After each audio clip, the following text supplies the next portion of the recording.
NNTV Telugu news కి స్వాగతం. ముందుగా ముఖ్యాంశాలు.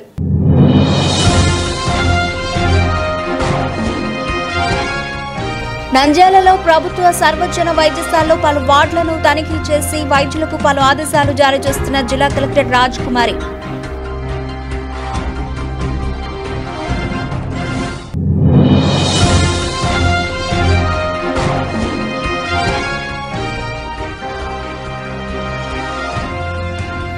గూడూరులో రోడ్డు ప్రమాదాల నివారణపై ప్రజలకు అవగాహన సదస్సు. హాజరైన గూడూరు 7వ అదనపు జిల్లా జడ్జి సుల్తానా బేగం.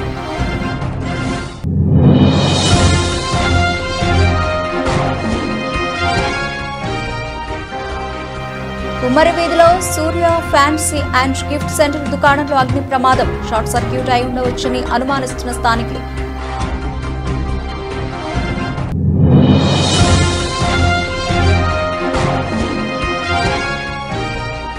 నంద్యాలలో రెచ్చిపోతున్న దొంగలు. ఇంటికి తాళాలు వేసి వెళితే చాలు దొంగలు ఇండ్లను గూళజేస్తున్నారు. బెంబేలెత్తిపోతున్నారు ప్రజలు.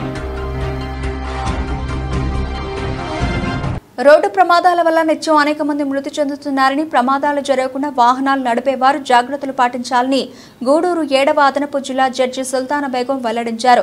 గూడూరు పట్టణంలోని పాత బస్టాండ్ సెంటర్ వద్ద రోడ్డు ప్రమాదాల నివారణపై ప్రజలు మరియు వాహనాలు నడిపే వారికి జడ్జి అవగాహన సదస్సు నిర్వహించారు.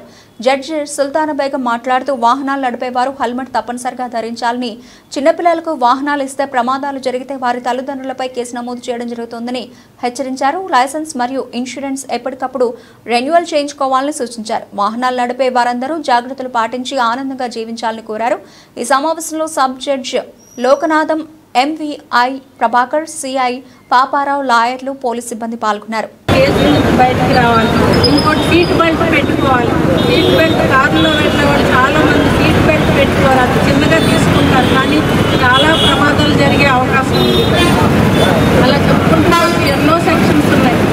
ఇన్సూరెన్స్ లైసెన్స్ లేకుండా డ్రైవ్ చేయకూడదు. లైసెన్స్ ఉంది, రెన్యూల్ చేయించుకున్నాం, నెగ్లిజెన్సీ రేట్ చేయించుకుందాంలే అని. కానీ ఏదన్నా నెగ్లెక్ట్ చేయండి. కానీ వెహికల్స్ మీద రోడ్ల మీద వెళ్ళే వ్యక్తులు ఏ విషయాన్ని కూడా నెగ్లెక్ట్ చేయడానికి లేదు. ఎందుకంటే దానికి విలువ మన ప్రాణం.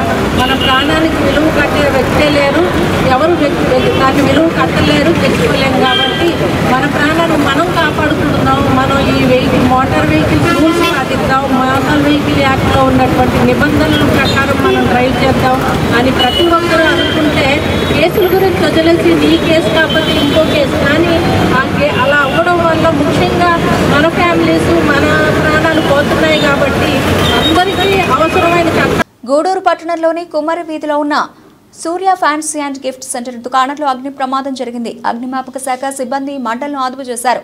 ప్రమాదానికి షార్ట్ సర్క్యూట్ అయి ఉండవచ్చని అనుమానిస్తున్నారు. గూడూరు పట్టణంలోని కుమ్మరి వీధిలో సూర్య ఫ్యాన్సీ అండ్ గిఫ్ట్ సెంటర్ దుకాణంలో అగ్ని ప్రమాదం జరిగింది. దుకాణంలో ఉన్న 3 అంతస్తులో మంటలు వ్యాపించాయి. అగ్నిమాపక శాఖ సిబ్బందితో సమాచారం ఇవ్వడంతో హుటాహుటిన ఫైర్ సిబ్బంది వచ్చి మంటలను అదుపు చేశారు.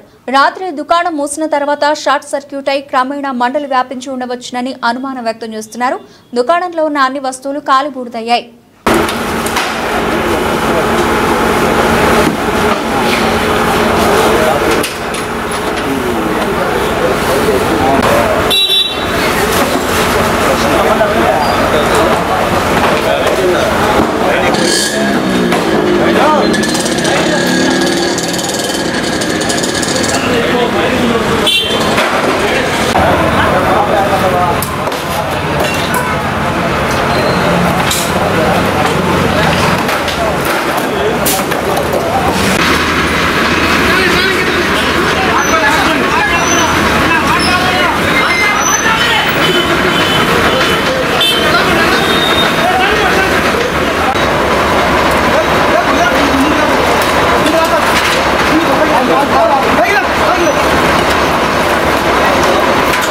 గూడూరు కుమ్మర వీధిలో సూర్య ఫ్యాన్సీలో అగ్ని ప్రమాదం జరిగి భారీగా అస్తినష్టం జరగడం విచారకరమని వారికి ప్రభుత్వం ద్వారా సహాయం అందించేందుకు ప్రయత్నిస్తున్నామని గూడూరు నియోజకవర్గ ఎమ్మెల్యే పాషం సునీల్ కుమార్ వెల్లడించారు.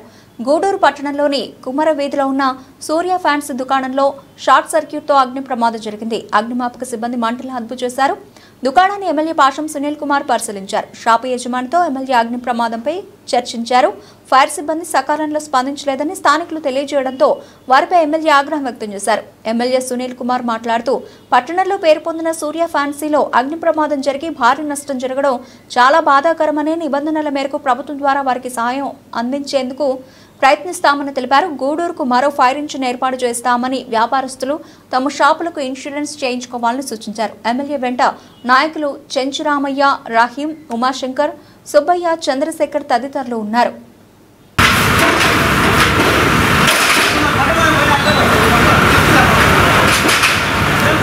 ఫ్యాన్స్ టౌన్లో ఉన్నటువంటి ఒక మంచి గిఫ్ట్ సెంటర్లో మంచి పేరు కలిగినటువంటి సూర్య ఫ్యాన్స్ ఈరోజు షార్ట్ సర్క్యూట్ వల్ల దగ్ధమైంది.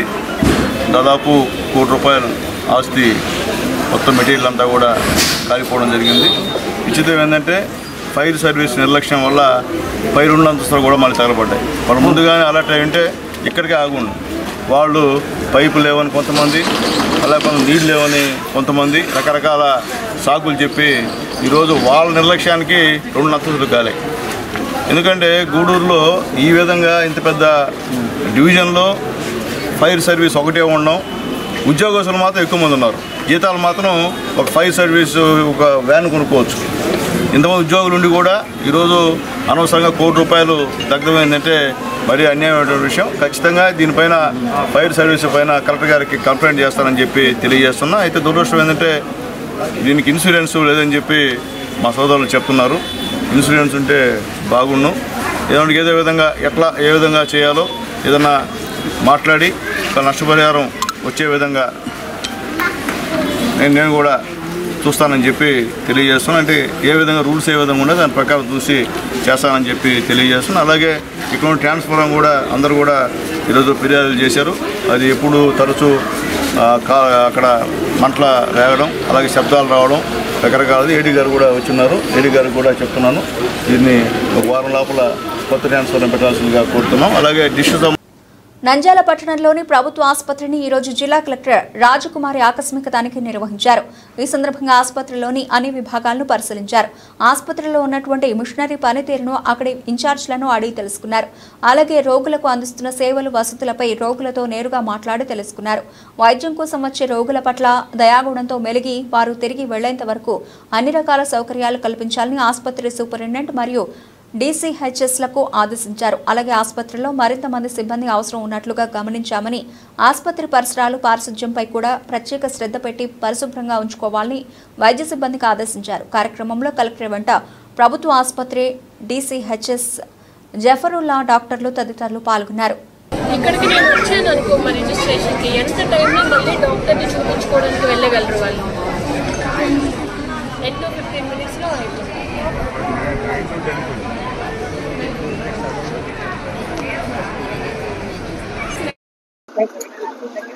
ఈరోజు మన నంద్యాల హెడ్ క్వార్టర్లో ఉన్న గవర్నమెంట్ జనరల్ హాస్పిటల్ని చూడడం జరిగింది. టోటల్ మనకి 18 డిసిప్లిన్స్ 4 బ్లాక్స్లో ఉన్నాయి. ప్రతి బ్లాక్ని కూడా పరిశీలించడం జరిగింది.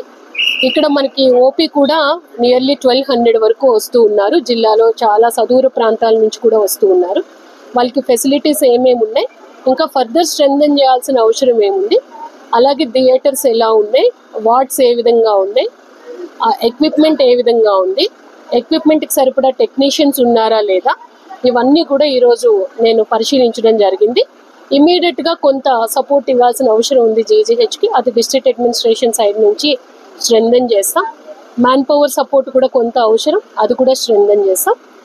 మార్నింగ్ ఓపీ 9 o'clockకి స్టార్ట్ అవుతుంది. సో డాక్టర్స్ కూడా టైమ్లీ అటెండ్ అయ్యేటట్టు, వార్డ్స్లో కూడా ప్రాపర్ కేర్ అందరికీ తీసుకునేటట్టు, ఎస్పెషల్లీ గైనిక్ అండ్ చిన్న చిన్న పిల్లలు మనకి పీడియాట్రిక్ వార్డ్లో ఉన్నారు, ఎస్ఎన్సీలో ఉన్నారు, వీళ్ళందరి కేర్, క్యాజువాలిటీలో ప్రాపర్ కేర్. సో వాళ్ళు వచ్చినప్పటి నుంచి తిరిగి మళ్ళీ వెళ్ళేటంత వరకు కూడా ప్రాపర్గా కేర్ తీసుకొని ఆరోగ్యం వాళ్ళది బాగా చూసి వాళ్ళ ఇంటికి వెళ్ళేటట్టు చూడాలి అని చెప్పి డాక్టర్స్కి చెప్పడం జరిగింది. శానిటేషన్ పరంగా ఏ విధంగా ఉంది, అలాగే ఇక్కడ సపోర్ట్ మనకి సెక్యూరిటీ ఏ విధంగా ఉంది అన్ని కూడా గమనించడం జరిగింది. చిన్న చిన్న గ్యాప్స్ ఏమేమి ఉన్నాయో అది ఎక్కువ టైం తీసుకోకుండా ఇమీడియట్గా వాటిని అన్నింటినీ కూడా రెక్టిఫై చేసి స్ట్రెంథెన్ చేస్తాము. ప్రాపర్ పేషెంట్ కేర్ అయితే ఇక్కడ నుంచి ఖచ్చితంగా అందేటట్టు చూడాలి అని చెప్పి సూపరింటెండెంట్ గారు వారి టీం అందరూ కూడా చెప్పడం జరిగింది. దొంగలు రెచ్చిపోతున్నారు. ఇంటికి తాళాలు వేసి వెళితే చాలు ఇంట్లను గుళ్ళ చేస్తున్నారు. 3 రోజుల క్రితం జిల్లా కేంద్రంలోని హౌసింగ్ బోర్డులో తాళం వేసి ఉన్న ఇంట్లో దొంగలు చోరీకి పాల్పడ్డారు. ఆ ఘటన మరొక ముందే తాజాగా నంద్యాలలో దొంగలు రెచ్చిపోయారు. స్థానిక పట్టణంలోని జగజ్జనని నగర్లో ఇంటి ప్రధాన గేటు తాళం పగలగొట్టి దొంగలు చోరీకి పాల్పడ్డారు. ఇంట్లోని 20 తులాల బంగారం, 1 లక్ష రూపాయల నగదును దొంగలు అపహరించారు. ఇంటి తాళం వేసి ఆసుపత్రికి వెళ్లగా దొంగలు చోరీ చేశారని బాధితురాలు లక్ష్మమ్మ తెలిపారు. పోలీసులు కేసు నమోదు చేసి దర్యాప్తు చేస్తున్నారు. అయితే వరుస దొంగతనాలతో ప్రజలు బెంబేలెత్తిపోతున్నారు. 3 రోజుల వ్యవధిలో ఒకే కాలనీలో వరుస దొంగలు పాల్పడడం గమనార్హం. పోలీస్ పెట్రోలింగ్ లేకపోవడంతోనే దొంగలు చోరీలకు పాల్పడుతున్నారని గట్టి నిఘా పెట్టి దొంగలను పట్టుకోవాలని కాలనీ వాసులు కోరుతున్నారు.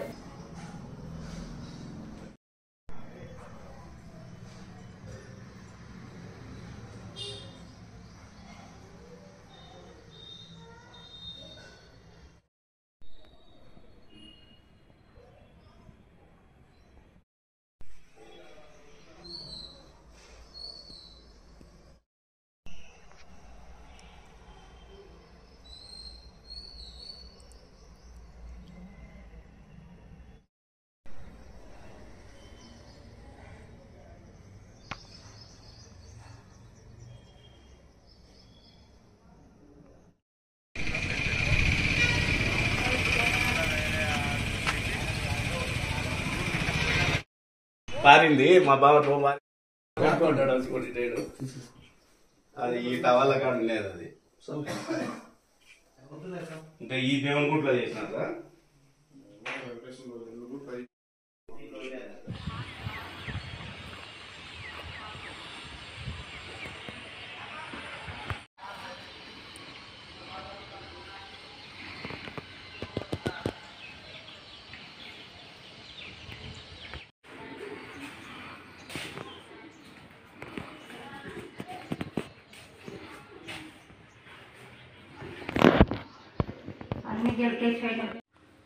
సపరేట్ కొనుక్కోయింది కొనుక్కునే సంవత్సరం అయింది అంతే. మా వయసు చనిపోయి సంవత్సరం అయింది.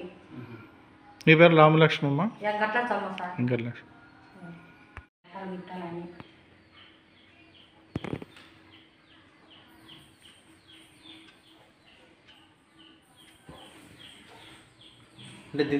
వర్షాకాలాన్ని దృష్టిలో ఉంచుకొని సీజనల్ వ్యాధులు ప్రబలకుండా శుద్ధి చేసిన రక్షిత తాగునీటిని ప్రజలకు అందించే విధంగా తగు చర్యలు తీసుకోవాలని సంబంధిత అధికారులను incharge joint collector K Dinesh Kumar ఆదేశించారు. శనివారం కడియం మండలం కడియం గ్రామంలోని సట్టిబలజోపేటలో incharge joint collector Dinesh Kumar panchayat RWS వైద్య ఆరోగ్య శాఖ అధికారులతో పర్యటించి పాత మంచినీటి ట్యాంకును తనిఖీ చేశారు. ఈ సందర్భంగా ఆయన మాట్లాడుతూ ప్రతి గ్రామంలో వాటర్ ట్యాంకులను పూర్తి స్థాయిలో శుభ్రం చేసి శుద్ధి చేసిన త్రాగునీటిని ప్రజలకు అందించే విధంగా ఆర్డబ్ల్యూఎస్ పంచాయతీ వైద్య ఆరోగ్య శాఖ అధికారులు సమన్వయంతో చర్యలు చేపట్టాలన్నారు.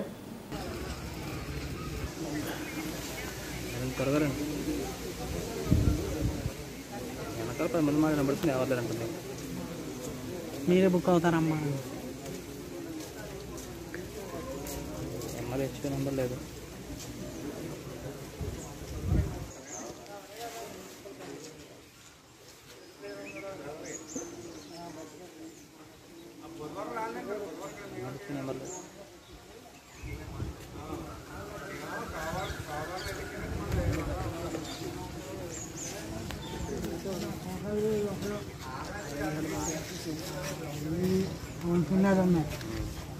శారీరకంగా మానసికంగా దృఢంగా ఉండడానికి క్రీడలు ఎంతో దోహదపడతాయని షటిల్ బ్యాడ్మింటన్ క్రీడలో ప్రతిభను ప్రదర్శించే క్రీడాకారులకు ఇండోర్ స్టేడియం చక్కని వేదిక కానున్నదని సిటీ శాసనసభ్యులు ఆదిరెడ్డి శ్రీనివాస్ పేర్కొన్నారు. శనివారం స్థానిక 50వ డివిజన్ గాంధీపురం 4 ప్రాంతంలో 234 లక్షల రూపాయలతో నిర్మించిన ఇండోర్ బ్యాడ్మింటన్ స్టేడియంలో శాసనసభ్యులు Adireddy Vasu, municipal commissioner K Dinesh Kumar, స్థానిక నాయకులు అధికారులతో కలిసి ప్రారంభించారు.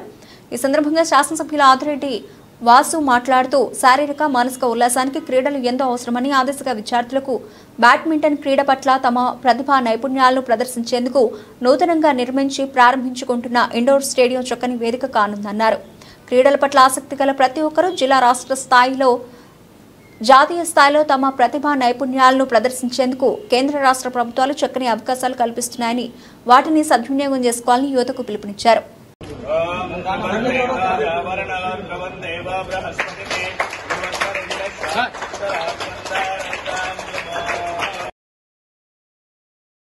Maplewood flooring చేస్తాం. దాంట్లో 19 mm EPDM rubber, 40 mm rubber, 26 mm plank, so ఇలాగా కింద నుంచి 6 layers పెట్టుకొని మనం చేసుకోవడం జరిగింది. So this Maplewood is one of the most costliest wood. Very costly. One, because it gives cushion. Two, it is very durable. Yeah, it has flexibility, lightweight. So మీకు బాగా idea ఉంటుంది. ముంబైకి వెళ్ళి మెయిన్ ప్లాన్ నుంచి తెచ్చుకున్నాం. One of the costliest roofing కూడా మనకి ఏంటంటే లాస్ట్ అక్కడ మన నారాయణపురంలో బ్యాడ్మింటన్ కోర్టులో one of the major problem ఏంటంటే రెయిన్ పడినప్పుడల్లా వాటర్ లీకేజ్ అవుతూ ఉంటుంది ప్రాబ్లమ్. సో ఎందుకంటే ఇక్కడ మేము కాన్షియస్ డెసిషన్ ఏం తీసుకున్నామంటే రూఫింగ్ అంతా we have made single roof. So మొత్తం అంతా ఒకటే షీట్ చేసి మొత్తం జాయింట్స్ ఏం లేకుండా, సో ఇంకా మీకు మనకి ఎప్పటికీ కూడా దీంట్లో లీకేజ్ అనే ప్రాబ్లం రాదు.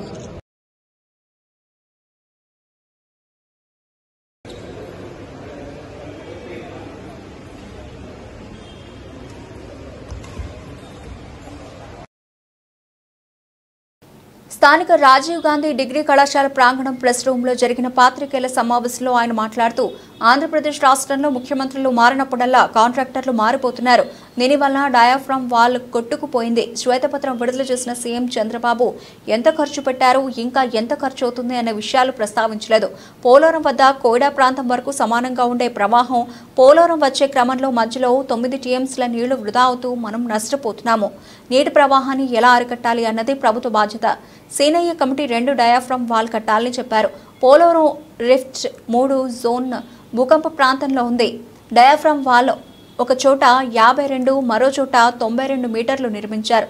డయాఫ్రామ్ వాల్ ఖచ్చితంగా హార్డ్ రాక్ వరకు పునాది వేయాల్సి ఉంది అని జిఎస్ఐ సూచించారు. అలాగే వాటికి బాధ్యత అప్పటి ఇంజనీర్లు, మారిన కాంట్రాక్టర్ల మీద కూడా ఉంది అని పేర్కొన్నారు.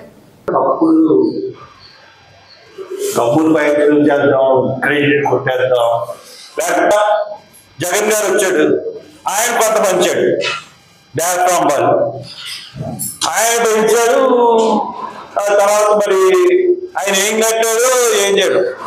ఒక పెద్ద విషయం ఏంటంటే ఇప్పుడు ఇంత అనవసరమైన ఖర్చు ఇది ఎవరి మీద పడుతుంది? భారం ప్రజల మీదే కదా. ఈ ప్రజల మీద మనం జగన్ ఋషికొండలో 500 కోట్లతో ఒక భవంతి కట్టాడు. అతను వైజాగ్ రాజధాని చేసి ఉండడానికి అని మన అందరూ విమర్శిస్తారు. ప్రతి ఒళ్ళకి కూడా అది చూడగానే మనకి ఒళ్ళు మండిపోయింది.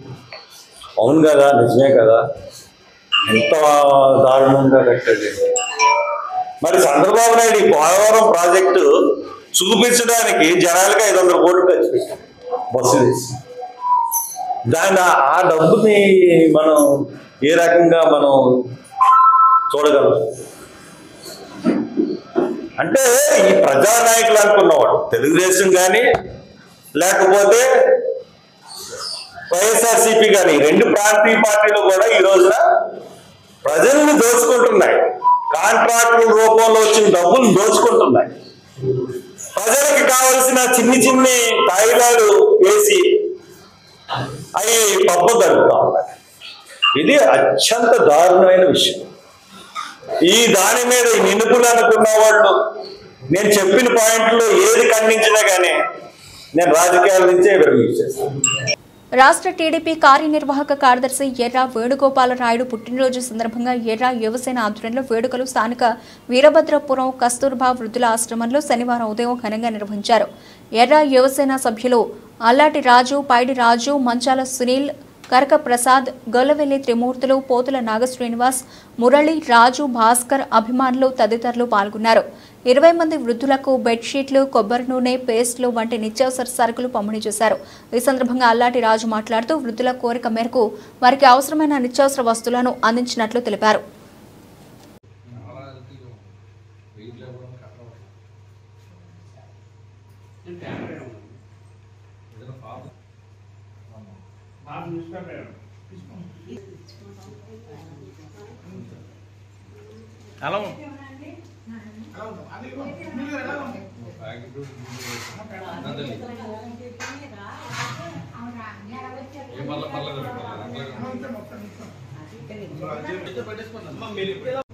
ఈరోజు గౌరవనీయులైన ఎర్రా వేణుగోపాల్ గారి పుట్టినరోజు సందర్భంగా ఈరోజు కస్తూరిబాయి అనాథాశ్రమంలో వృద్ధాశ్రమంలో వాళ్ళ కోరిక మేరకు వాళ్ళకి ఏమేమి కావాలో బెడ్షీట్స్, వాళ్ళకి నిత్యావసర వస్తువులు ఏమేమి కావాలో వాళ్ళని అడిగి అవి ఇవ్వడం జరిగింది. ఈ కార్యక్రమంలో ఎర్రా వేణుగోపాల్ యువసేన తరఫున మంచాల సునీల్ గారు, బాసర గారు, శ్రీమూర్తులు గారు, పైరాజు గారు, ప్రసాద్ గారు, ఎన్టీఆర్ గారు, మురళి గారు పాల్గొనడం జరిగింది. ఎంతమంది వృద్ధులకు ఇచ్చారు? ఈవేళ వృద్ధులు 13 మంది ఉన్నారన్నారండి. ఆ 13 మందికి ఈవేళ ఏమేమి కావాలో నిత్యావసర వస్తువులు వాళ్ళకు ఉపయోగపడేవి అని ఈవేళ ఎర్ర వేణుగోపాల్ రెడ్డి గారి పుట్టినరోజు సందర్భంగా ఆ వృద్ధాశ్రమంలోకి వచ్చి వాళ్ళకి కావలసిన వస్తువులు ఇవ్వడం జరిగింది. మీ పేరు? నా పేరు అల్లాట్రాయ్. బ్రాహ్మణ సంఘం రామచంద్ర శర్మ అర్చక సంక్షేమ సంఘం ఆధ్వర్యంలో శ్రీ క్రోధినామ సంవత్సర పంచాంగ 2024-25 గాను పుస్తకాన్ని అర్చక సంక్షేమ సంఘం ఆధ్వర్యంలో రవిచంద్ర శర్మ పంచాంగ పుస్తకాన్ని ఏర్పాటు జరిగిందని ఈరోజు మంత్రి ఫారూక్ చేతుల మీదుగా ప్రారంభించడం ఆనందంగా ఉందని తెలిపారు. ఈ కార్యక్రమంలో నంద్యాల అర్చక సంక్షేమ సంఘం అధ్యక్షులు సురేంద్ర స్వామి అర్చకులు పాల్గొన్నారు.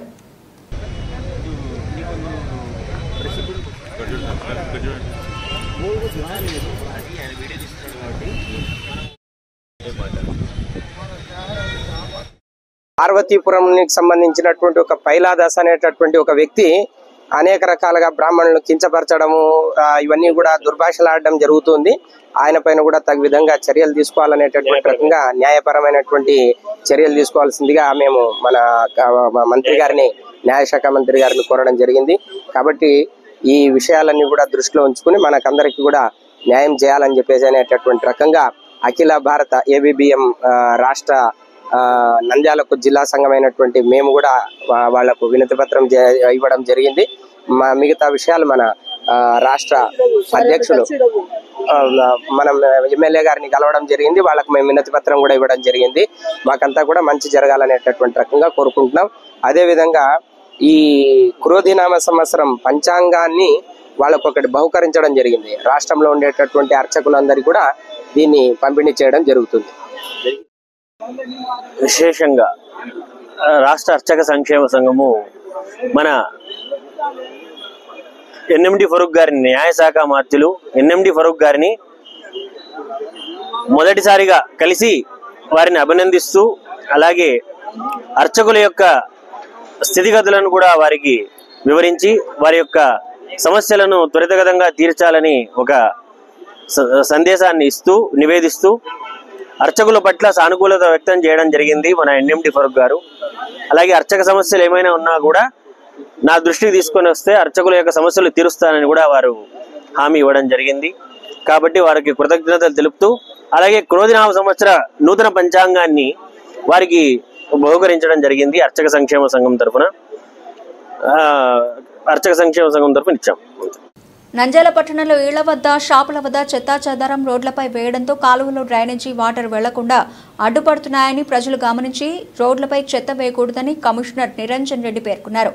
ఈ సందర్భంగా మున్సిపల్ కార్యాలయంలో ఏర్పాటు చేసిన విలేకరుల సమావేశంలో మాట్లాడుతూ పట్టణంలో ఇళ్ల వద్ద చెత్తను వేయడంతో కలవలు పడి డ్రైనేజీకి అడ్డుపడుతున్నాయని, అదేవిధంగా షాపుల వద్ద ఇష్టానుసారంగా షాపులో ఉన్న చెత్తను మొత్తం రోడ్లపై వేయడంతో పట్టణమంతా చెత్తా చెదారంతో నిండిపోతోందని, అలా షాపుల వద్ద ఎవరైనా కానీ చెత్త వేసినట్లు కనిపిస్తే షాపు వారిపై భారీ జరిమానా వేయడం జరుగుతుందని, ప్రజలు ఇది గమనించి ఎక్కడ పడితే అక్కడ చెత్త వేయరాదని మున్సిపల్ సిబ్బందికి సహకరించాలని కమిషనర్ తెలిపారు. వార్డులు పర్యటించడం అనేది జరుగుతుంది.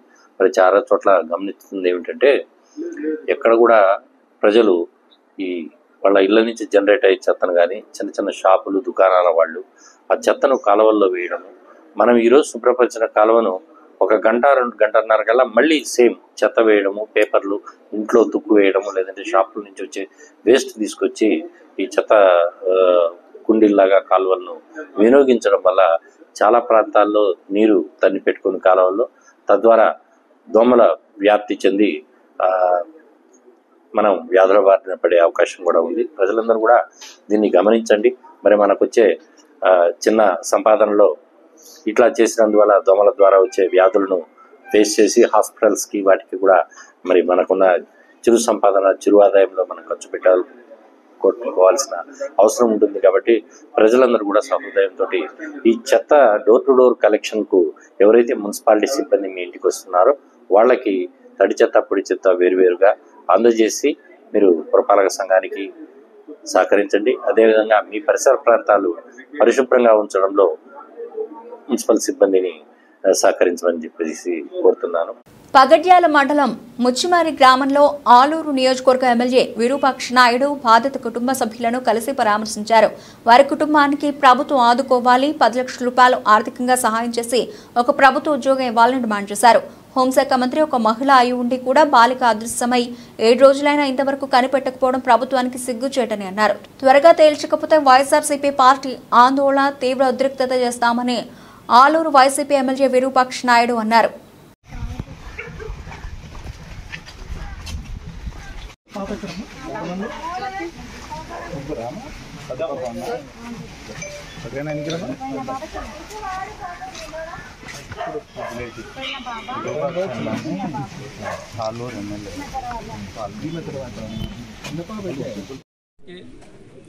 ఈ రోజులైంది అతి కిరాతకంగా మర్డర్ చేసి, ఆ పిల్లలు చెప్తున్నారు, మర్డర్ చేసి చెడిపి మర్డర్ చేసి ఎక్కడనేది అసలు ఆచూకు తెలుక్కున్నట్ల ఇది దాచిపెట్టిందంటే ఎందుకో మళ్ళా ప్రభుత్వమే వాళ్ళ సపోర్ట్ ఉందో తెలియదు. కానీ రోజుకో రోజు ఆ పిల్లలు రోజుకో ఒక స్థలం చూపిస్తున్నారు. ఖచ్చితంగా దీని మీద ఆమె మహిళా హోంమంత్రి దీన్ని ఖచ్చితంగా ఆమె చర్య తీసుకోవాలి. ఎందుకంటే ఏ రోజులో ఆమె కానీ మహిళనే, మహిళా హోంమంత్రి ఉన్నా కానీ ఇంతవరకు చర్య లేదంటే దీని వెనుక మళ్ళీ మేమేమనుకోవాలో మాకు అర్థం కాదు.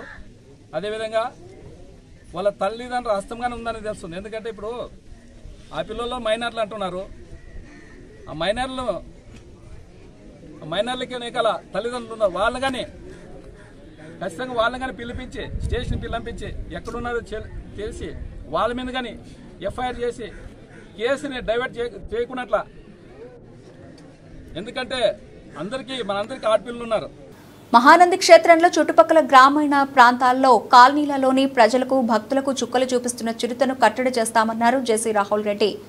ఒండు DFO Anurag Menon, RTO Mallikarjun Reddy, revenue, police అటవీ అధికారుల బృందంతో కలిసి చిరుత సంచరించిన ప్రదేశాలను పరిశీలించారు. చిరుత సంచారం వల్ల ఇళ్ల మధ్య కూడా సంచరిస్తోందని, ఎప్పుడు ఏ క్షణంలో ఎటువైపు నుంచి వస్తుందోనని భయంతో ఉన్నామని, చిరుతను బంధించాలని కోరారు ప్రజలు. అనంతరం తహసీల్దార్ కార్యాలయంలో అధికారులతో, ప్రజాప్రతినిధులతో సమీక్షా సమావేశాన్ని నిర్వహించారు. ఆ తర్వాత రాహుల్ కుమార్ రెడ్డి మాట్లాడుతూ చిరుత పులిని బంధించేందుకు త్వరగా ఏర్పాటు చేయాలని అటవీ అధికారులను ఆదేశించారు. మహానంది గ్రామ పరిసరాల్లో చెత్తను వేయడానికి డంపింగ్ యార్డు పెట్టాలని, అడవి చుట్టూ కంచె ఏర్పాటు చేయాలని అన్నారు.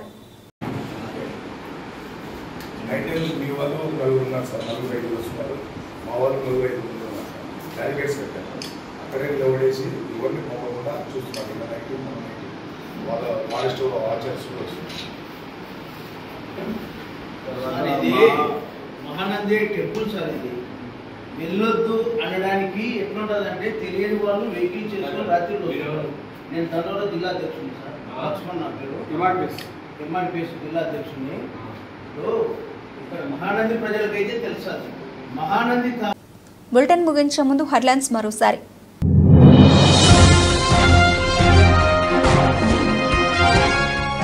నంద్యాలలో ప్రభుత్వ సర్వజన వైద్యశాలలో పలు వార్డులను తనిఖీ చేసి వైద్యులకు పలు ఆదేశాలు జారీ చేస్తున్న జిల్లా కలెక్టర్ రాజ్ కుమారి.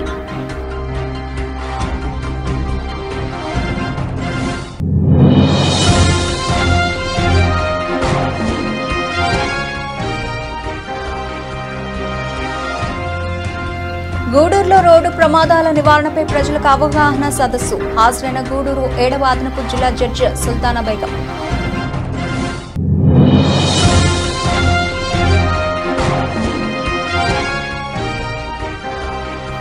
ఉమ్మరి వీధిలో సూర్య ఫ్యాన్సీ అండ్ గిఫ్ట్ సెంటర్ దుకాణంలో అగ్ని ప్రమాదం. షార్ట్ సర్క్యూట్ అయి ఉండవచ్చని అనుమానిస్తున్న స్థానికులు.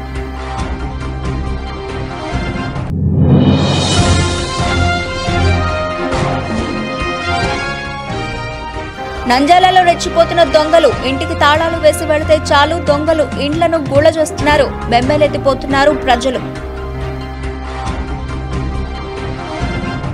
ఇవి ఇప్పటివరకు నబిల్సిన అప్డేట్స్. మరిన్ని అప్డేట్స్తో మళ్ళీ కలుద్దాం. అంతవరకు సెలవు. నమస్తే.